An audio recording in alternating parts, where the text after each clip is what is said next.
Good morning.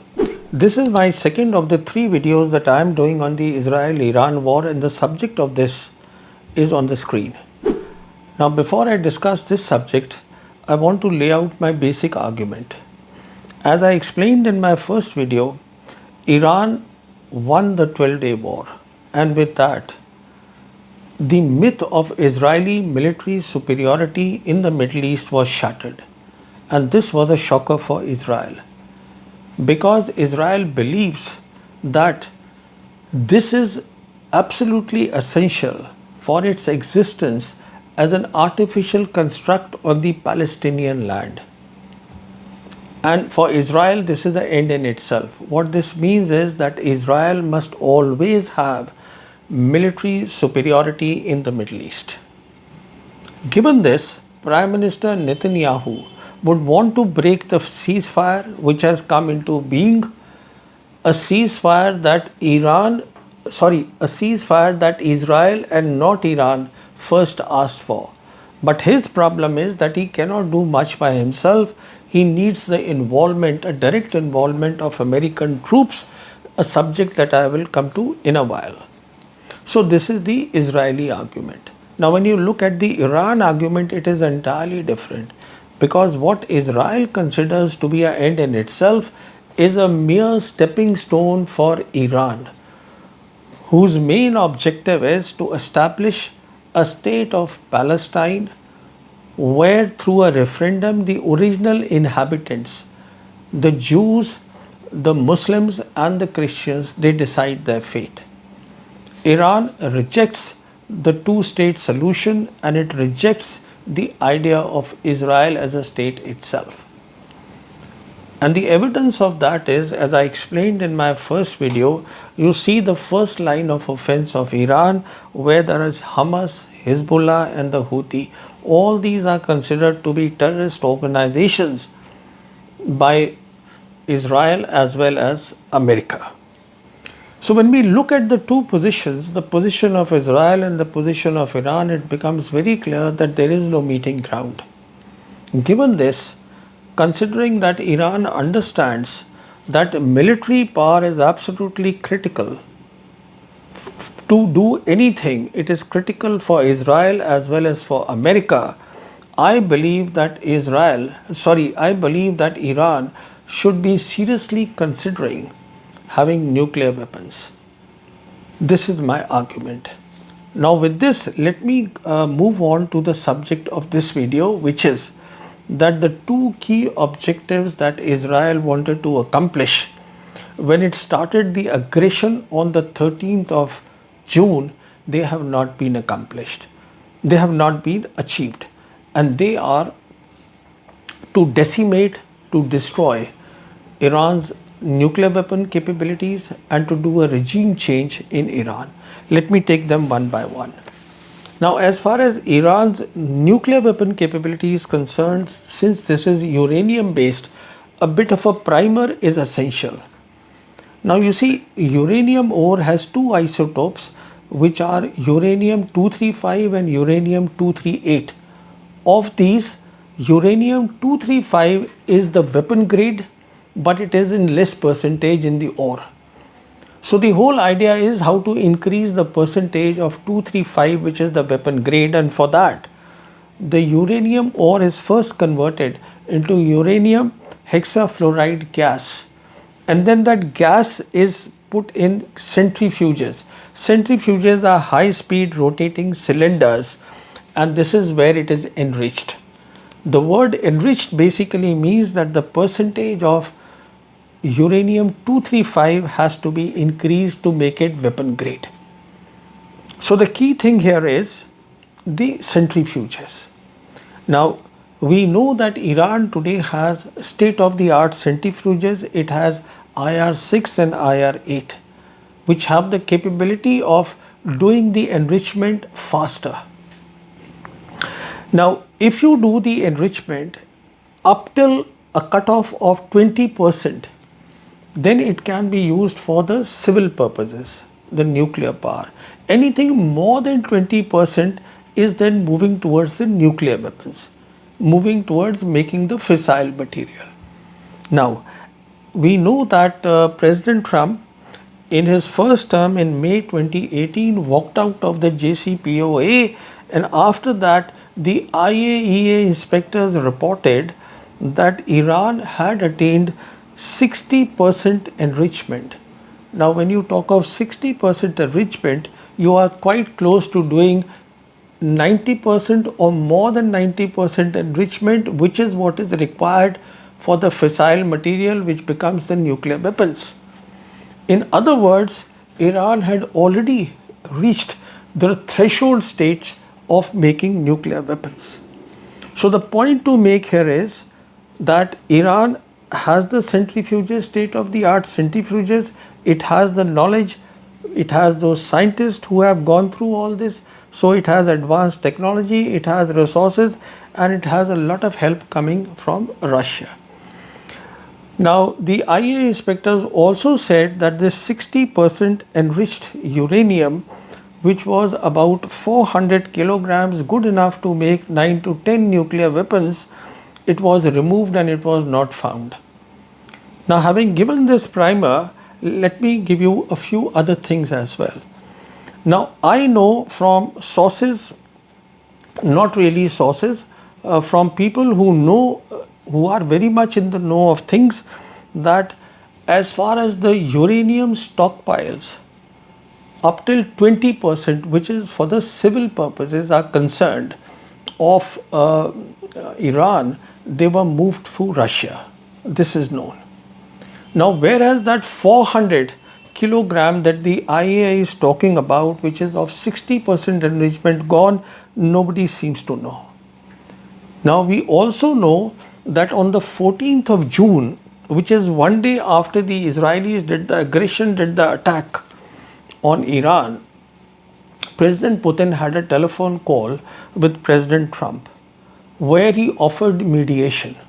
So it must have been very clear to President Trump that Russia will support Iran in case there is a wider war. So this had become a red line.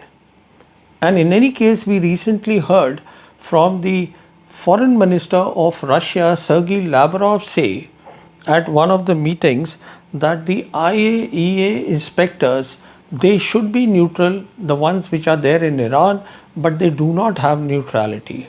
Something that the Iranians also themselves have spoken about. So while they say that they will remain in the NPT, their parliament has passed the law to remove the IAEA inspectors from Iran. When they leave, we don't know. So this is where the things stand as far as the nuclear weapon profile of Iran is concerned. Now coming back to what I said, that Netanyahu is keen that Trump comes in the war, but Trump is hesitating. And the Trump dilemma is, his hesitation is for 4 key reasons. 2 other reasons that I explained in my video as well, that he realizes that in case there is a blockade of the Persian Gulf, something that the Iranians can do, they have the capability. It will not affect America, but it will affect the Asian countries and it will affect America's allies, Japan and South Korea. And this is perhaps one of the reasons that both these nations who want peace for development, they decided not to attend the NATO summit recently in Netherlands. So President Trump is aware of that. The second is that President Trump has seen for himself in the Middle East that 50,000 of the American troops there have become a major vulnerability. And Iran means business when it says that it will attack those bases of America in all these countries which are there in the Middle East. The third is that President Trump also worries about his MAGA image, which is that he should be seen as a peace president and not as a war president. And the fourth reason, as I said, is that there must be on his mind the issue that what if Putin gets involved in some way in the Middle East war, which means that if the American troops get into the war, there is a perfect chance of the war becoming bigger, and which means that the escalation will be difficult to control and things can go completely out of hand. Now, there are a lot of people who say that, look, it is not very clear how much the Russians will get involved in case there is a war, and they will be on the side of Iran.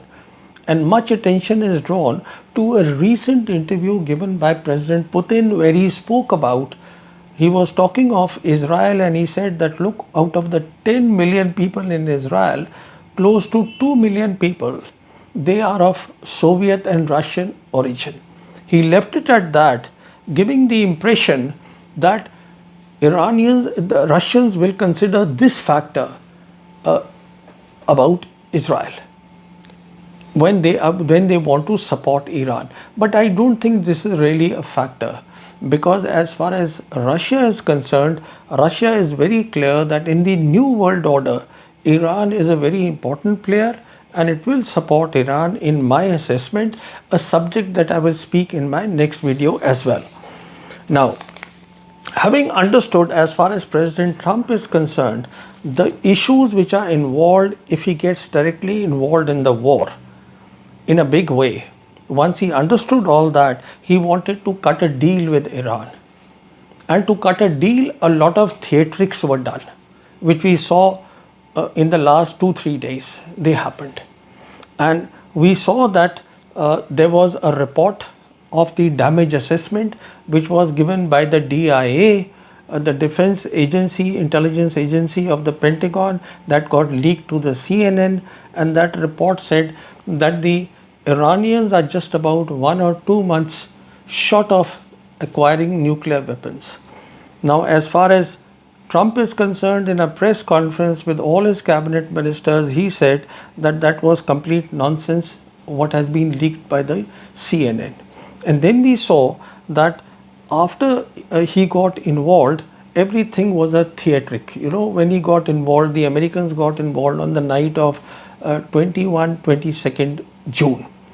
We saw that perhaps there was, a lot of people are talking about it, that the Americans had given the advance warning to the Iranians of the impending strike by the B-2 bombers at the 3 nuclear sites, especially Fordo, was given. And a few days before that, even the trucks were there, which was seen taking the containers to some other site. So what is being said is that there was actually nothing at the sites. The Iranians had already moved the things. Then we also saw that through the Qataris, there was a talk between the Iranians and the Americans, and as a consequence, a response that the Iranians gave to the bombers coming into their territory, they fired 6 ballistic missiles, for which they fired 6 ballistic missiles on the airbase in Qatar, and they are said to have given the advance warning to that. So there was no damages there as well. In fact, Qatar is the country which finally organized the deal between America and Iran. And and the other thing, it's very obvious thing is that when you have the B-2 bombers coming in Iran territory and nobody fires at them from inside, that means they were expecting that to happen. So this all was theatrics. It was a theater which was done. And now it becomes very clear why it was done. It was done to cut the deal. And the deal that Trump has offered to Iran is actually in 2 parts. The first part of the deal is that he has said that he will give $30 billion to Iran. Then he has no problems with Iran going ahead with its civil nuclear program, obviously under the IAEA inspections. Then he also will consider easing the sanctions of Iran. Then he wants to free the frozen funds of Iran, close to $100 billion. And he also said that Iran could now legally sell its oil to China. And we know that 20% of the Iranian oil goes to China. The condition only he put here is that there should be no bomb making by the Iran. Iran cannot make the bomb. So this is one part of the deal. Now the second part of the deal is, we've come to know that he announced that in a week's time he'll be talking to the Iranians. The Americans will talk to the Iranians, and he has spoken about a Gaza peace plan where the Israelis are also involved. And the two key things which will never be acceptable to Iran in the Gaza peace plan are that Hamas cannot be in Gaza, it has to go out of the country or it has to go someplace. And the second is it talks about a two-state solution, which I said will not be acceptable to the Iranians. Now, so this is where I think the whole idea of this peace plan is, and which is what the Israelis also have not objected to, rather they are a party to that, is that because the Israelis could not do anything in that 12-day war through military means, the idea is to isolate Iran in the region. So this is the plan. I have my doubts, though of course we have to wait and see what happens next week. But Iran is unlikely to accept this deal that the Americans are offering, because then it will not be able to accomplish its main objective that it has set out for itself. And more than that, the credibility of Iran in the region and in the global south, you see that profile of Iran, which I will talk in my next video, it will take a massive hit. So this is where the things stand today. So actually, as far as bomb is concerned, what comes in the way today, if this all is true, what is being said, that they are just a month short of making a nuclear weapon, what comes in the way for Iran is the fatwa given by the supreme leader way back in the 1990s, and then it was orally repeated in 2003. But considering that the world has changed, so there is a possibility that the Iranian leadership would consider making the bombs. This is what I think will happen, and certainly they do not want to break the ceasefire as well. And there is a great possibility, and I don't see a problem, that they can certainly make the nuclear weapon. They can make their nuclear weapons somewhere outside without even the Israelis and the Americans getting to know of that. So this is where the things stand today. So the party which is keen to break the ceasefire is not Iran, it is Israel. So this is about as far as the Iran's nuclear weapon program is concerned. Let's talk of the regime change. Now you see, regime change is not so easy when we talk of Iran. We are talking of a country which has a 7,000-year-old continuous civilization. So when you have the Mossad and the CIA and the MI6 working perhaps maybe with the IEA inspectors, knowing what is going on, they could have killed, or they did kill, a number of Iranian scientists as well as Iranian military top leadership. But of course we saw many of those people who were declared dead, they resurfaced after the 12-day war were over in the celebrations that the Iranians were doing. So, but the point I am making is that when you have a war, everybody comes together, and especially when you have such an old civilization, so the chain of command is always maintained. So while the Mossad is good at these terrorist actions, killing of people, this is their expertise. It is no way that they can do a regime change this way in Iran. It will not work. The only way of doing a regime change in Iran is by boots on the ground. By boots on the ground, I mean that as far as Israel is concerned, it's hardly got any boots on the ground. When I see the Israelis, they have just about 1.5 lakh regular soldiers, and they have a lot of reserve people, which is 4.5 lakh. But on the other side, the Iranians have 6 lakh troops. So if the Americans, hypothetically speaking, something that President Trump will not do, hypothetically, if they are to put the boots on the ground, then the only place has to be a country which has a border with Iran, and a country which can take care of its sovereignty. And the only country I can look in the map, when I see the map, is Pakistan. And Pakistan will never do that, because Pakistan's geopolitical profile is rising, and Pakistan will do nothing at all to displease the Chinese. So that is totally ruled out. And then you have to also consider the factor that it is not a regime change that was done in Iraq. That time the world had already become multipolar. Today the world is, it had become unipolar. Today the world is multipolar with three great powers, which is America and China and Russia. So a regime change is something which is not possible at all. So all the two objectives that were set out, they were not doable. They were only fantasy objectives. This is what I believe. Now, my next video, which is looking at Iran's global profile, the involvement of China and Russia, the two great powers in the new Middle East, I will discuss in my next video. But I request the viewers, if you like this video, please do subscribe to this channel. Thank you very much.